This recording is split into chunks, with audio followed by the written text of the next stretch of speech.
Well, how about them dogs? Well, thank y'all so much. It looks like the reports of my political death have been greatly exaggerated.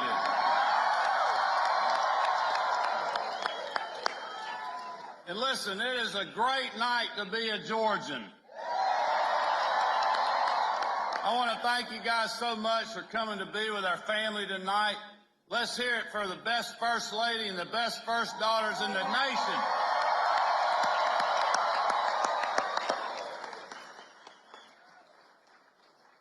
As you all know, this has been quite the team effort for us, and it wouldn't be without these four ladies that have worked so hard and supported me in everything I've ever done. So I just cannot thank them enough for their support.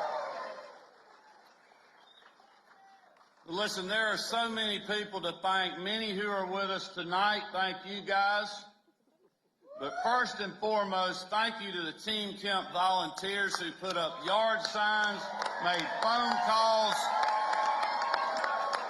knocked on doors, wrote postcards, and got their friends and families out to vote. We would not be here without you. Thank you so much, y'all.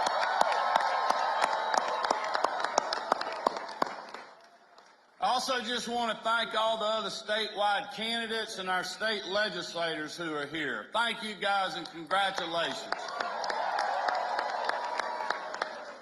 I know you all have worked incredibly hard over the last few months, and I look forward to working with each of you over the next 4 years to keep our state moving in the right direction.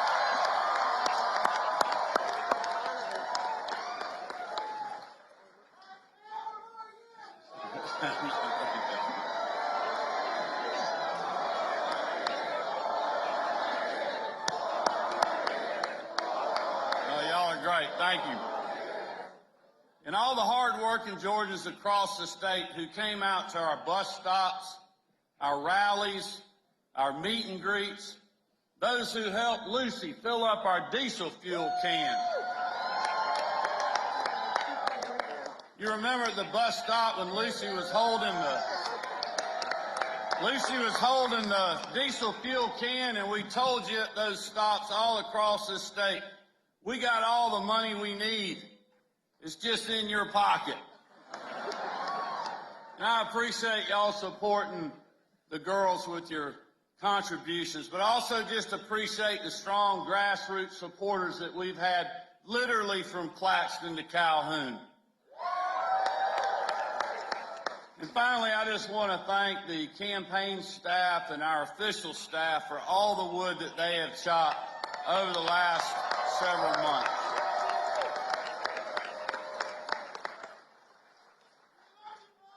We love y'all. As you all know, we did not get distracted on this hard-fought campaign. Just like we have stayed focused on putting you first throughout my first term. We woke up every single day talking about how to build a safer, stronger Georgia for you and your family, and help your family fight through Joe Biden's 40-year high inflation.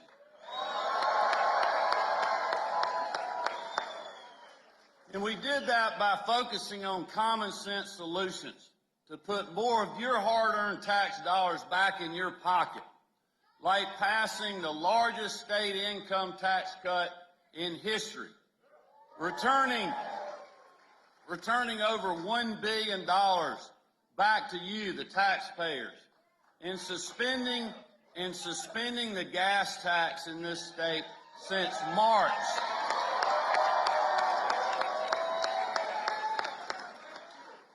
And we are not about to stop there. Come January 2023, we're going to send another $1 billion back to the taxpayers. And we're also going to give you relief on your property taxes as well.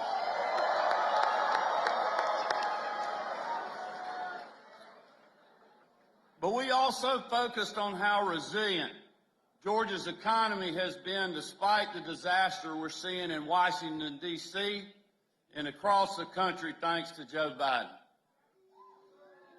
But in Georgia,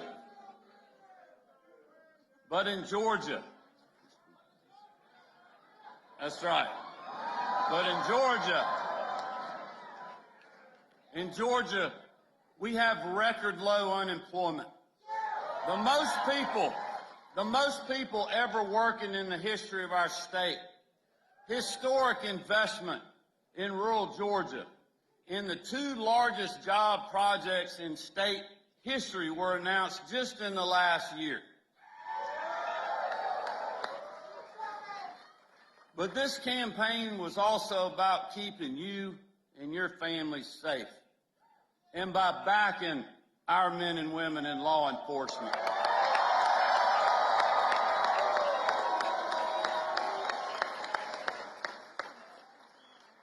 Continuing our fight against gangs and human trafficking, and standing up to the pro-criminal, anti-law enforcement policies of the far left. And it was also about making sure our kids recover from pandemic learning loss and get the best education they can in a safe, welcoming environment, free from politics or divisive ideologies. As long as I'm your governor, we are going to continue to stand with our educators and put our students and our parents first.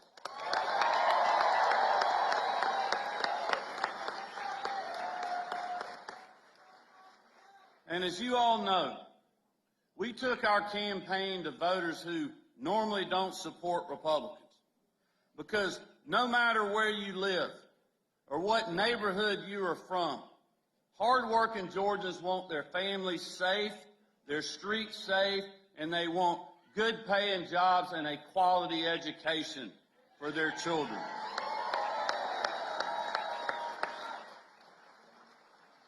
Our message to voters was about making sure they had the opportunity to achieve the American dream right here in the Peach State, no matter their zip code. Each day of this race, we talked about how Marty, the girls, and I think we live in the best state in the country to live, work, and raise our families.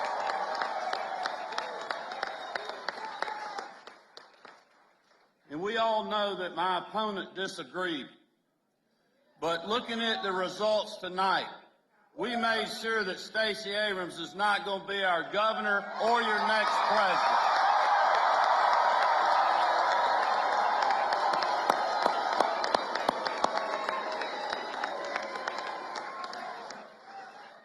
The people in this room and hardworking Georgians all across our state know these last 4 years have not been easy. Because of a global pandemic, loved ones were lost, jobs were cut, businesses struggled, and lives were uprooted. Nearly overnight, Americans from all walks of life were made to feel anxious, maybe even frightened for their future, their family's future, and the future of our country. This was an unprecedented challenge we had never faced before. There was no playbook. There was no widely accepted path forward. No silver bullet that could bring back our normal way of life. On top of that, you add in the 2020 election, pandemic politics, and a lot of people that didn't live here or vote here thinking they knew what was best for our state. At one point or another, the national media, Stacey Abrams, the healthcare pundits, far-left activists, liberal donors, presidents, both current and former, they all were attacking Georgia. They opposed our measured approach to protecting both lives and livelihoods. According to the pundits and the so-called experts, if you wanted to keep your barber shop open, you were a threat to public health. If you didn't want a government forcing you or your family to get vaccinated against your will, you were part of the problem. If you wanted to keep your job as a waitress at a local restaurant, they told you that it was too dangerous. If you wanted to go worship in a church, they said no. But you could go gamble in a casino. When parents wanted their kids back in the classroom instead of behind a screen, they listened to the National Teachers Union and the healthcare pundits who said no. But as you know, they didn't stop there. When we expanded days of early voting and made it easier to vote and hard to cheat with Senate Bill 202, Georgia's Election Integrity Act,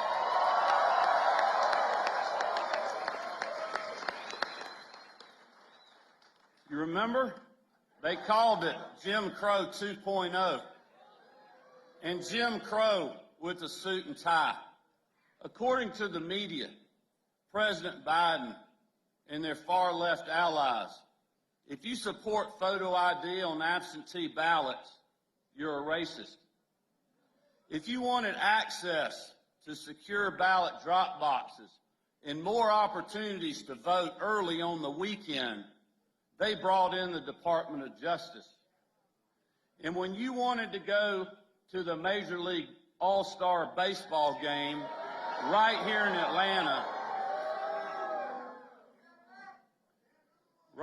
Atlanta, they put politics ahead of America's pastime and cost our small businesses millions. Y'all, they attacked Georgia, but I'm not sure they realized how hard we would fight back.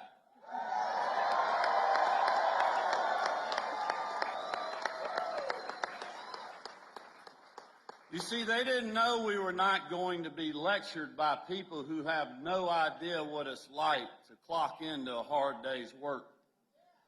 They came after us, but the truth was on our side. They attacked us because even when times were tough and decisions were hard to make, we did the right thing for hard-working Georgians and their families. We did not waver. We hunkered down. And by God, we kept chopping.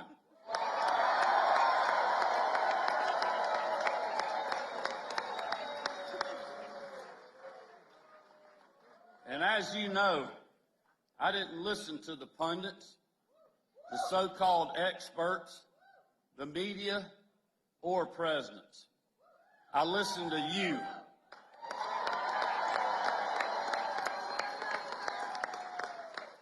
I listened to you, the hard-working people of this great state, because that's what I was elected to do.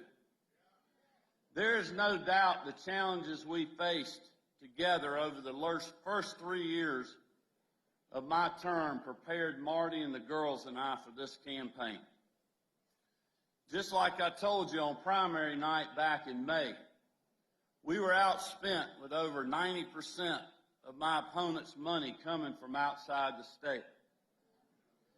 Just like in 2018, Stacey Abrams still had the big donors, the magazine covers, and the left-wing media. She had the talk show host, Hollywood celebrities, President Biden, and President Obama.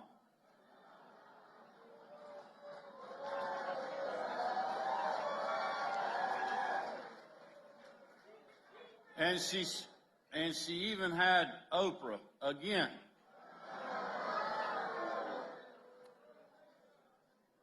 But they ran into a big problem, folks. Despite all the fanfare, the money, and the fame, they didn't have you.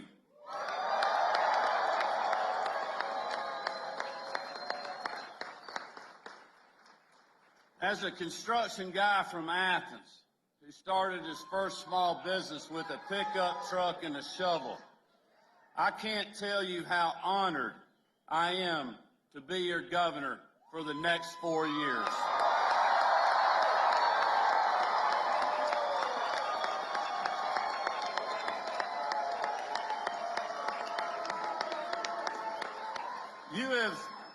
You have honored us beyond measure with your vote, with your support, with your time, and with your resources. Most importantly, though, you have honored us with your prayers, and our whole family is grateful for that.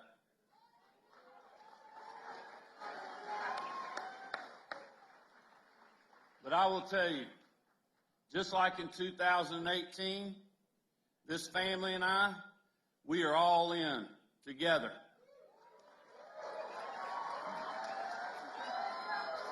As you all know, there was a lot of people in high places who thought tonight's victory would never happen. But just like so many times before, you all and Team Kemp proved them wrong.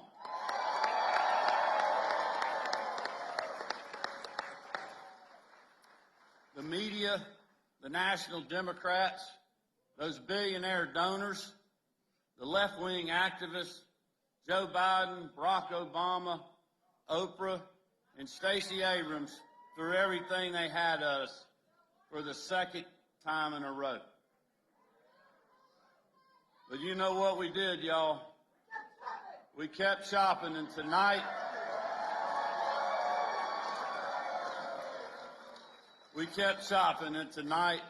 we stopped Stacey and saved Georgia.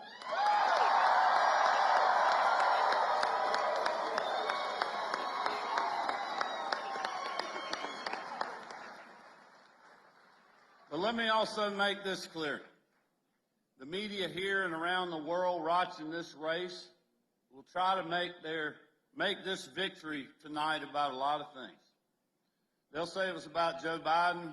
They'll say it was about Stacey Abrams, Donald Trump, or even Brian Kemp. Because that makes for flashy headlines and generates a lot of website clicks. But here's the truth. This election was about you. It was about you, the people of Georgia. The people who weathered the pandemic and emerged stronger than before. The people who came together and rejected the politics of division and hate. The people who stood up for what was right when everyone was watching. Because that's who we are as a state. Regardless of politics, we want to live in a state where our dreams for ourselves and our families are possible. Where a good paying job when you finish high school or college isn't hundreds of miles away, it's right next door. When an entrepreneur can easily start their own business to provide for themselves and their family. Where you can protect and serve your community wearing a badge and know that your citizens have your back.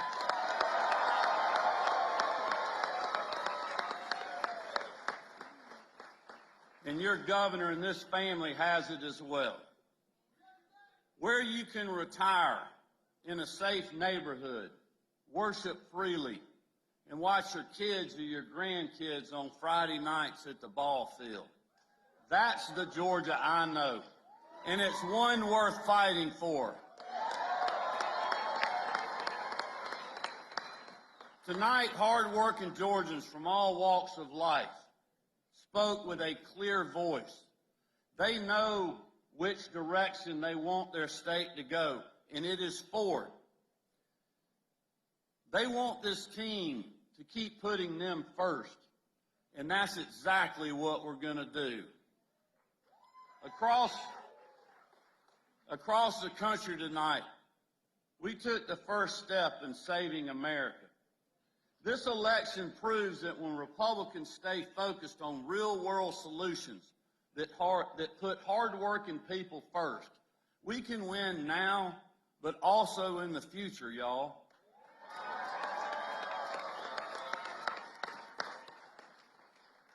So I tell you, let's celebrate this historic victory.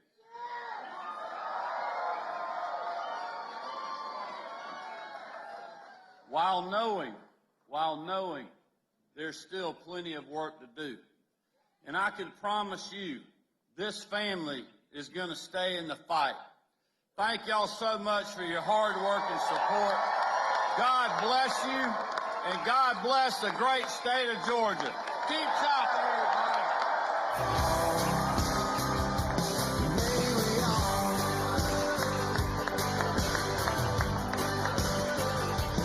May we all get to see those fields of green turn gold. Watch a marching band play with the harvest moon coming up. And know that 15 minutes of fame must sing gonna be what makes us or breaks us, but